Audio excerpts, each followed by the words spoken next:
All right, so get this. A cyber attack happens every 39 seconds. Wow. It's kind of wild, right?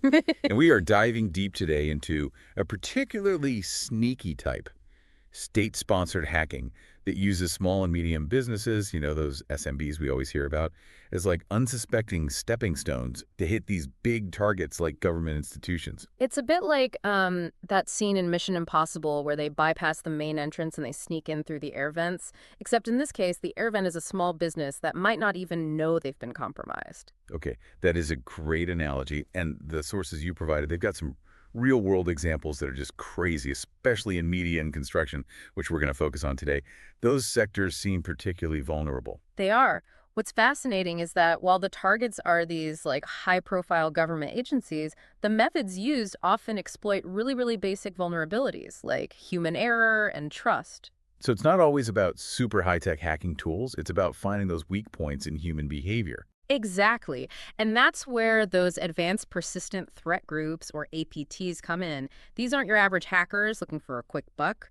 We're talking highly skilled, well-funded teams, often backed by nation states. Right, like APT-29 from Russia and APT-41 from China. They're practically household names at this point, at least in the cybersecurity world. And for good reason. APT-29 was linked to that massive SolarWinds attack back in 2020. Remember that one?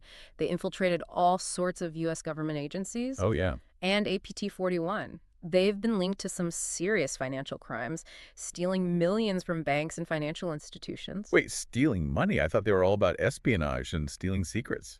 Well, it seems the lines are getting blurry, and that's what makes them so dangerous. They're constantly evolving, trying new tactics. Okay, so that brings us back to those SMBs.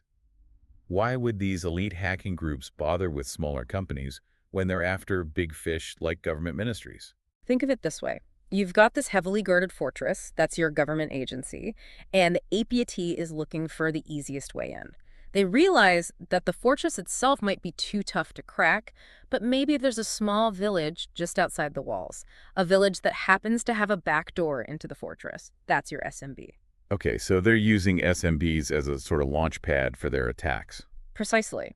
They exploit the fact that these smaller companies might not have the resources for top-notch security, and they often have existing relationships with those high-value targets. So what makes these SMBs so vulnerable? Is it just about budget, or are there other factors at play? It's definitely partly about resources. Many SMDs just can't afford dedicated security teams or the latest and greatest security software, but it's also about awareness and training. Employees might not be trained to spot phishing emails, or they might be using weak passwords. And sometimes it's just plain old human error, like clicking on a malicious link or opening an infected attachment. Right, you're busy running your business. You're not always thinking about cybersecurity threats. Exactly. And the APTs know this. They exploit these vulnerabilities to gain that initial foothold. So let's talk about those tactics. How do these APT groups actually infiltrate these SMBs? Is it all super high-tech, or are there more low-tech methods they use? It's a mix of both, really. One of the most common techniques is spear phishing. Right. I've heard of those. Those are those targeted emails, right? They look like they're coming from someone you know, or a legitimate organization. Exactly. They might disguise themselves as a government agency, a bank, or even a software vendor, and they often use urgent language to trick you into clicking on a link or opening an attachment. I actually got one of those a while back. It looked exactly like an email from my bank. I almost clicked on it, but something just felt off. That's great that you were able to spot it. A lot of people aren't so lucky. And in this case, the APT might craft a spear phishing email specifically designed to target someone at news now, maybe someone who has access to those government contracts or systems. So it's not just random. They're actually doing their research and tailoring these emails to specific individuals. Absolutely. And they're getting really good at it. The emails can be very convincing, even down to the sender's name and email address. Okay, so spear phishing is one way in. What are some other tactics they use? Another common tactic is exploiting vulnerabilities in third-party software, particularly software that's specific to a particular industry. Like those media editing tools we talked about earlier. Exactly. They know that companies like News Now rely on these specialized tools, and they might not always be updated with the latest security patches. So they find a vulnerability and they exploit it. It's almost like finding a secret backdoor into the software itself. That's a good way to put it. And sometimes they'll even hide malicious code in seemingly legitimate software updates. You think you're getting a security patch, but you're actually installing malware. That's scary. What about just stealing passwords? Is that still a thing? Oh, absolutely. Credential theft is a major part of their playbook. They can use keyloggers, which record everything you type, or fake login pages that trick you into entering your username and password. They can even buy stolen credentials on the dark web, which are often available from previous data breaches. It's amazing how much of this comes down to basic security hygiene, like using strong passwords and being careful about what you click on. You're absolutely right. A lot of these attacks exploit basic security lapses, but even the most security-conscious individual can fall victim to these sophisticated tactics. So let's say they've managed to infiltrate an SMB, whether it's through spear phishing, software exploits, or stolen credentials. What happens next? What are they actually doing once they're inside the network? Well, the first thing they'll try to do is establish a foothold, a way to maintain persistent access. They might install backdoors, set up scheduled tasks to reactivate malware after a reboot, or even start collecting more credentials and mapping out the network. So they're setting up shop, basically, getting ready for the next phase of the attack. Exactly. And that next phase often involves staying hidden, avoiding detection from security tools and government agencies like our NTSC. Right, our National Cybersecurity Center. But how do they even begin to evade those guys? I mean, those are the pros. Well, they've got a few tricks up their sleeves. One technique they use is called living off the land. Living off the land. What does that even mean in the context of cyber attacks? It basically means they use legitimate tools and programs that are already present on the system to carry out their malicious activities. So instead of installing their own hacking tools, they're hijacking the tools that are already there. Exactly. It's like a burglar using your own tools to break into your neighbor's house. It's harder to detect because it all looks familiar, and it's very effective. Wow, I had no idea. So they're using our own tools against us. Mhm. What else do they do to stay under the radar? Another tactic is to disguise their traffic as legitimate network activity. They might encrypt their communications, or they might use techniques to blend in with normal system processes. So they're basically trying to make their malicious activity look like just another day at the office. Exactly. And they're getting really good at it. It can be very difficult, even for trained security professionals, to spot these attacks. This is all sounding more and more like a spy thriller every minute. So they've managed to sneak in, they've set up camp, and they're actively trying to avoid detection. But how do they actually jump from that SMB to the government system they're ultimately after? Well, that's where that trust relationship we talked about earlier comes into play. Okay, so they're exploiting that existing connection between the SMB and the government agency. Precisely. Maybe the SMB has access to a shared cloud storage platform or a VPN connection that links them to the government's network. So they're basically hitching a ride on that existing connection. You could say that. And once they're in, they can start exploring the network, looking for valuable data or systems to compromise. This is all getting a bit too close for comfort. So let's say they've successfully made that jump. They're inside the government network. What happens next? What are they actually trying to achieve? That really depends on the specific APT group and their motives. But generally, they're after one of the three things: data, disruption, or persistence. Okay, let's unpack that. What kind of data are we talking about here? It could be anything from classified documents and sensitive intellectual property to diplomatic communications and military secrets. Right, the kind of stuff that could really damage national security if it fell into the wrong hands. Exactly. And remember those examples we discussed earlier about APT-29 potentially targeting media companies to steal diplomatic cables, and APT-41 going after infrastructure projects. That's the kind of data they're after. Okay, that makes sense. What about disruption? How might they cause problems once they're inside a government network? Disruption can take many forms. They might try to sabotage critical infrastructure like power grids or transportation systems, or they might try to manipulate or spread disinformation through compromised media channels. So it's not just about stealing secrets, it's about sowing chaos and undermining trust. Exactly. And then there's persistence, which is all about establishing a long-term presence within those government networks. So creating backdoors and essentially setting themselves up for future attacks. Precisely. This allows them to maintain access, collect data over time, and potentially launch further attacks whenever they choose. It's a very strategic and dangerous approach. Wow. Okay, so they've infiltrated, they've avoided detection, they've hopped from the SMB to the government network, and now they're either stealing data, causing disruption or setting themselves up for future attacks. It's like a multi-stage cyber heist with really high stakes. It is, and it's happening all the time. So this all sounds incredibly complex and sophisticated. I'm guessing there are real-world examples of this actually happening.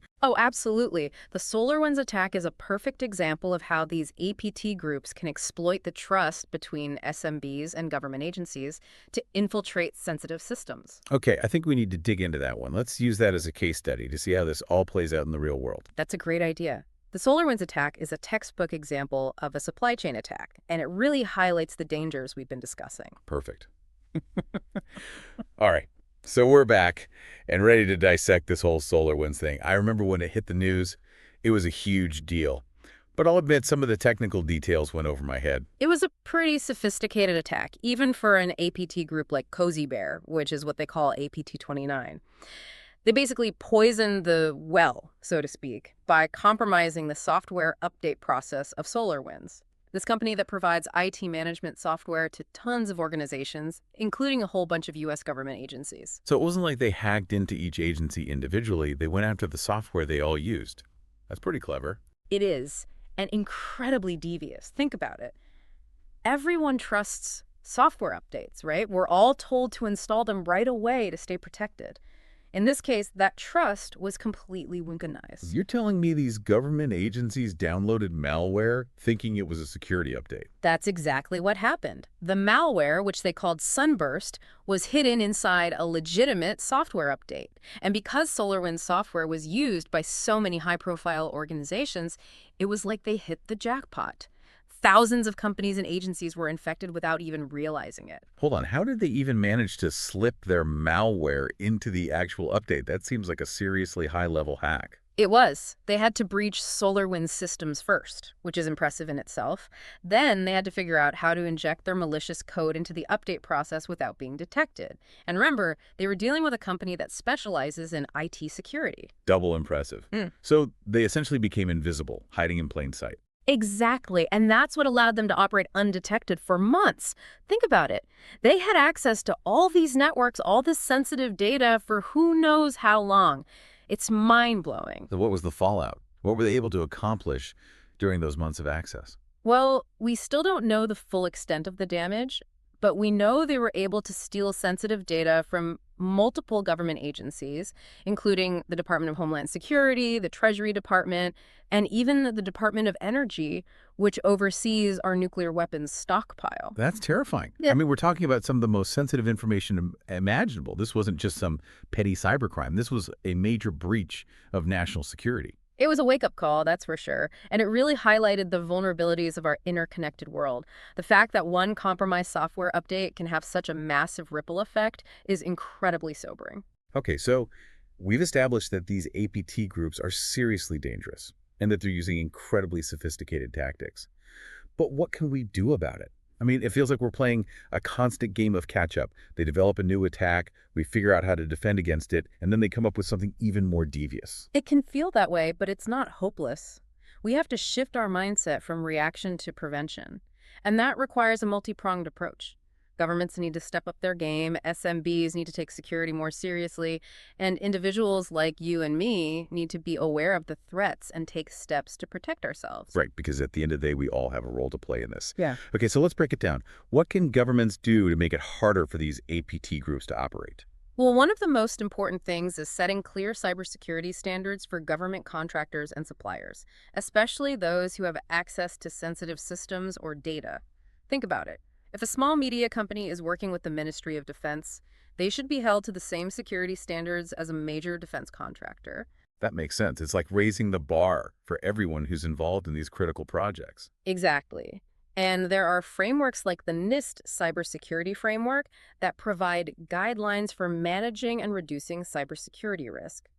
Governments can also mandate that contractors adopt certain security practices like multi-factor authentication, regular security audits, and employee training programs. So it's about setting the rules of the game and making sure everyone follows them. Right. And they need to put some teeth behind those rules. There should be penalties for non-compliance, especially when it comes to protecting sensitive data. Okay, fair enough. What about proactively sharing threat intelligence with SMBs? Can't agencies like the NKSC help out there? Absolutely. Absolutely. Agencies like the NKSC play a vital role in gathering information about threats and vulnerabilities, and they need to do a better job of sharing that information with smaller businesses, especially those who might not have the resources to track these threats themselves. So it's about giving those SMBs the tools and information they need to protect themselves. Yeah. Because let's face it, they're often on the front lines of these attacks, and they might not even realize they're being targeted. That's exactly right. And we need to go beyond just sharing information. We need to provide practical guidance and support. Maybe that means offering subsidized security audits, providing access to training programs, or even creating a sort of cybersecurity hotline that SMBs can call when they have questions or concerns. Okay, that sounds like a good start. But what about those SMBs who are already struggling to keep the lights on? I mean, implementing all these security measures can be expensive and time-consuming. It can be, but there are ways to make it more manageable. For starters, they need to prioritize the basics. We've already talked about multi-factor authentication, which is a relatively simple and cost-effective way to significantly enhance security. Right, that extra layer of verification, like a code from your phone or a fingerprint scan. Exactly. It's not foolproof, but it makes it a lot harder for attackers to gain access, even if they have stolen credentials. What about those niche software programs we talked about earlier, the ones that might not be as secure as the big-name software? What can SMBs do about those? Well, for starters, they need to be aware of the risks and prioritize patching and updating their software regularly. I know it can be a hassle, but it's crucial. And if they don't have dedicated IT staff, they can consider outsourcing their IT security to a managed service provider, or MSP. So like hiring an external security team. Exactly. It's like having your own personal cybersecurity bodyguard. Okay, that's good to know.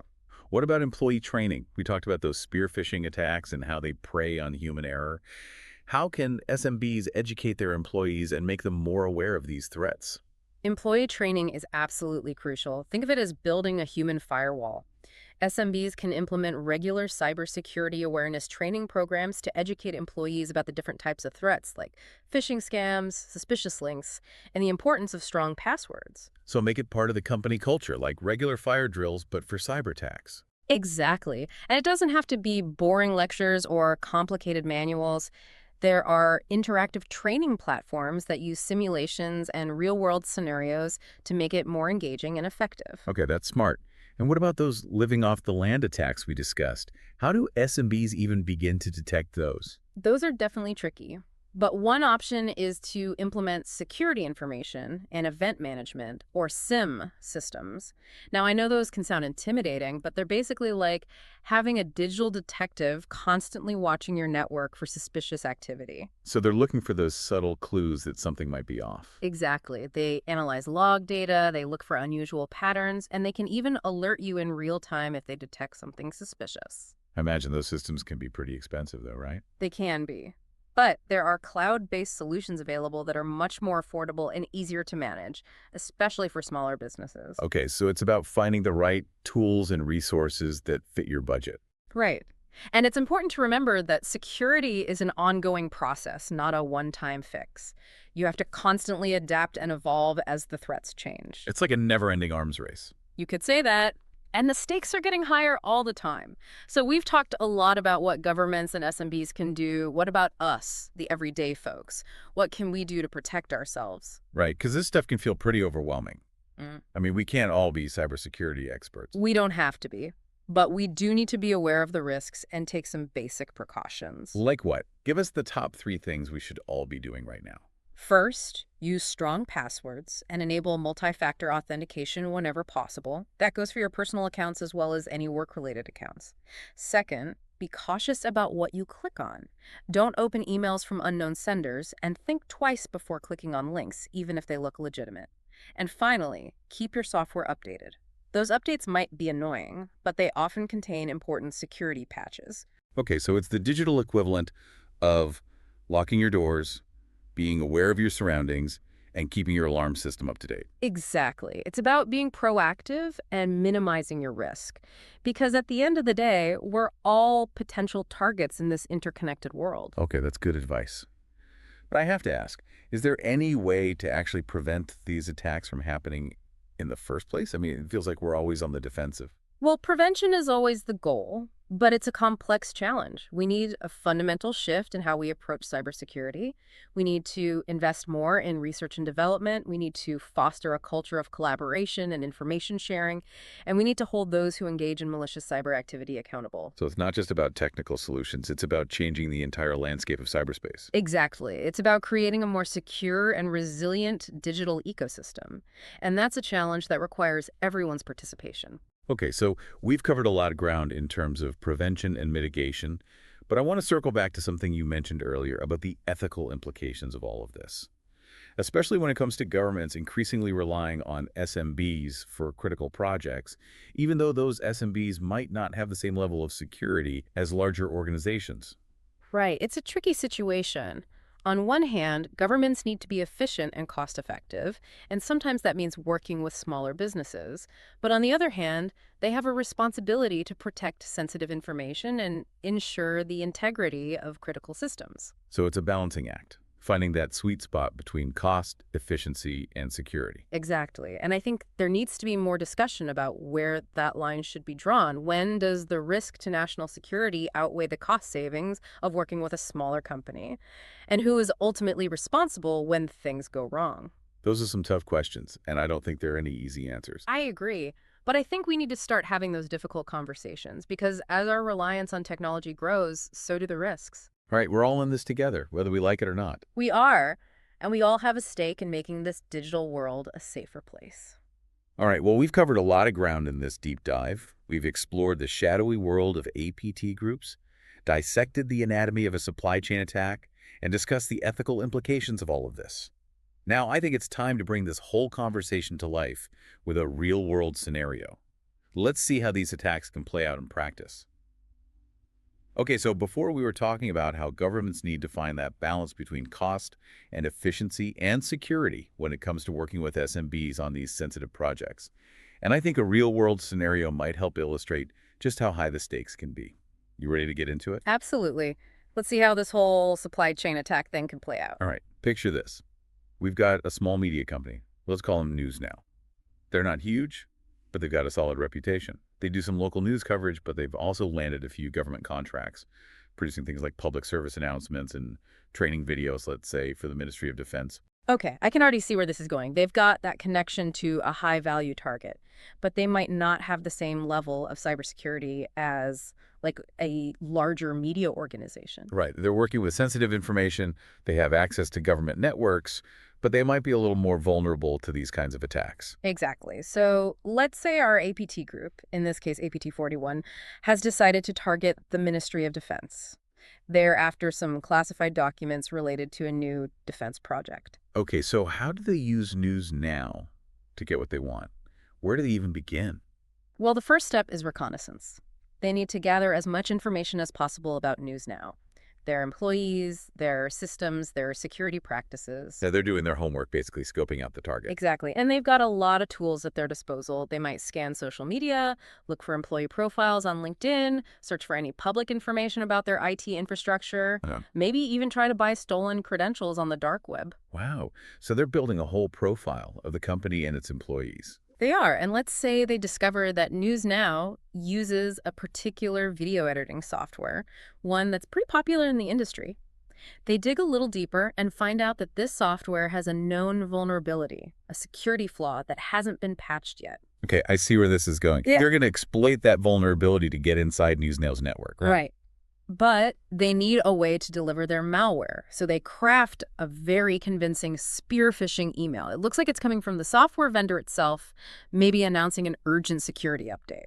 So our unsuspecting video editor at NewsNow sees this email, thinks it's legitimate, and clicks on the link to download the update. Exactly. Except it's not an update, it's malware disguised as an update.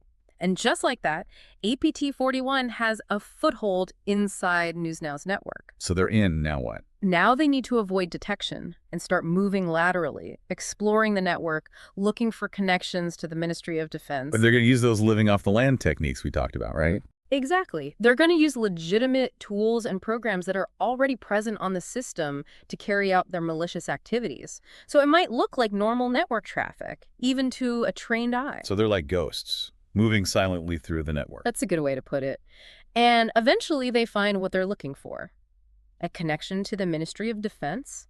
Maybe it's a shared cloud storage platform, or maybe it's a VPN connection that gives them direct access to the ministry's network. So they hop from NewsNow's network to the Ministry of Defense network, all while remaining undetected. Right. And now they're in a position to actually carry out their mission.